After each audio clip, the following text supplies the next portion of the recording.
Okay, ready? This is Caitlin Renaud from Pixels and Pills, and we're at the I for Pharma conference in Boston.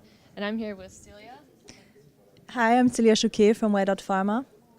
Okay, and so we're going to talk a little bit about Wikipedia. And earlier in the panel you were on, they were talking about the difference between how patients and physicians are using Wikipedia. Can you tell me a little bit about that? Yeah, I was just generally a bit surprised about how much pushback we got in the discussion about whether Wikipedia was a reliable source of health information. And, for me, that was something that was proven in 2005 with a comparison of the science piece of the Britannica Encyclopedia versus Wikipedia, where Wikipedia actually came out as more accurate, or at least as more quickly corrected. Also, what we see, probably because in Europe we have a less richer pool of health information sources, Wikipedia is huge on the patient and physician use. And so it just seemed kind of strange that that was the number one unreliable source of information that was coming up, when in fact I think it isn't, at least not by default. You have to look at the different areas, of course, but in general, accuracy of Wikipedia is quite good. Okay, thank you. Do you have any opinions about the difference between physicians using Wikipedia and patients using Wikipedia, and how are patients coming to physicians with information they found online and on Wikipedia? Yeah, I haven't seen any studies. I've seen studies that say physicians do use it as a number one source of information, and I've seen the same studies for patients. So both seem to be using it abundantly.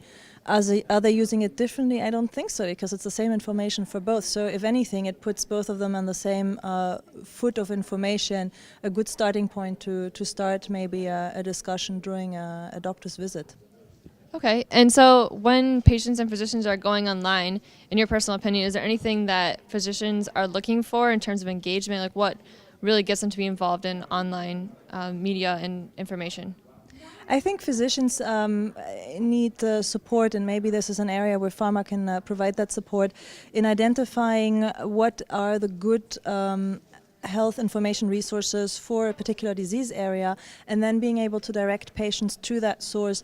Also, maybe dependent on the level of knowledge that patient has. So not every patient will be able to digest a clinical trial study result, because that's very scientific language. So maybe give them different choices of, okay, here's the basic disease information site that explains the disease in very easy terms to a patient that is completely new to this area, versus, this is the site that I read and that I can trust a patient with, that has a very good knowledge and grasp of scientific information already.